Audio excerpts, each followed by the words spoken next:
Hello and welcome back to the Entertainment Vortex. Today we're at Brendan Theaters watching Aladdin. So if you told me 5 years ago that Guy Ritchie and Disney were going to get together to make a Bollywood musical reimagining of the movie Hitch, I would have laughed in your face. If you told me, hey, you're probably gonna enjoy this, I would have called you a liar. But here we are after seeing Aladdin, and that's essentially what took place. It was a really interesting reimagining, and I felt like while there were some things that you could potentially nitpick at, you could pull at, as far as taking that story and turning it into something live with actual actors in front of your face, it turned out pretty okay. Like, things were super enjoyable. They did a really good job of taking a larger-than-life story and giving it a treatment that made sense while it was still over the top and crazy, because it has to be. I mean, it's a world where magic exists. They also were able to kind of capture little nuances in the characters and kind of flesh them out a little bit further, make them a little more believable as far as their tracks are concerned. And I felt like that was something different and original that maybe the animated features couldn't have potentially portrayed, because, you know, Disney had a formula for a long time. Avoiding that formula and kind of bucking trends and moving towards something that's a little more current and modern was something that they were able to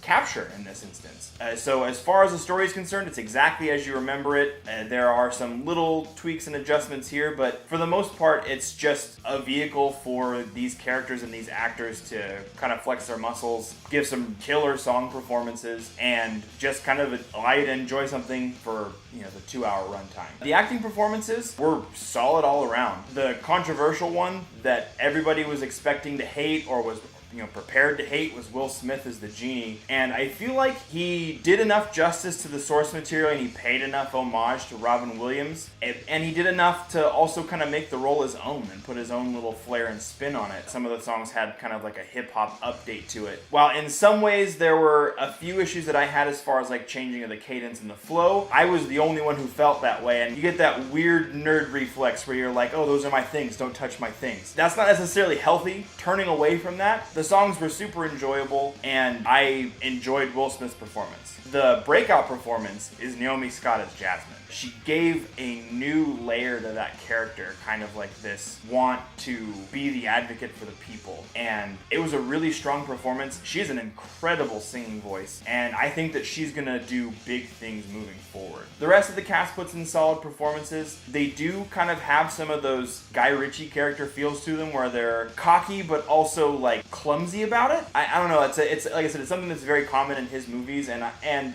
it didn't feel out of place in this position, which sometimes it can and sometimes it doesn't, and I'm glad that it didn't in this instance, because Aladdin is one of my favorite Disney properties, and I'm glad that the characters were done justice and given enough of their own spin so that way it doesn't feel like you're just rewatching everything about the animated feature. Obviously, the music is incredible. They did a few adjustments to make it a little more modern, but it's still the same songs that you love, with a couple of new originals thrown in there in the mix as well. And like I said, I felt like those were very good, and the singing performance by Naomi Scott on those tracks were incredible. If you're gonna take something away from an animated vision and move it to live action, you have to have an excuse to do so. And I feel like kind of giving it that Bollywood type spin and having all of the beautiful bright colors and all of these crazy effects, I felt like it was done really well. I mean, obviously, you know, there are gripes about how the genie looks as the genie, and I felt like our group was split as far as how we felt about that. But it wasn't super jarring, and it didn't take you completely out of things. The back and forth that you see in the trailer is what you get in the movie as well. So it wasn't like it was super over the top in a bad way. It was super over the top in the best way. I feel like these animated features that are now being pushed into these live action roles, I feel like some of them have been really hit or miss, and I feel like this should be closer to what they do moving forward. It's not perfect. Like I said, I felt like I had some issues with some of the way that they changed the cadence in the songs, but overall they were enjoyable. They took a couple things out that are pretty noticeable that you would potentially look for as far as like creating a CGI spectacle in certain scenes that you'll definitely notice are missing. But other than that, this was an enjoyable romp. The songs are still great.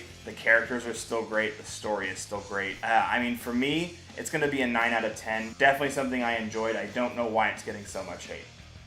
If you haven't already, don't forget to subscribe to this channel. We give you multiple videos every single week. And we have t-shirts available if you're interested in those as well. Those are available down in the description below. We hope you'll follow us into the Vortex. We'll see you next time.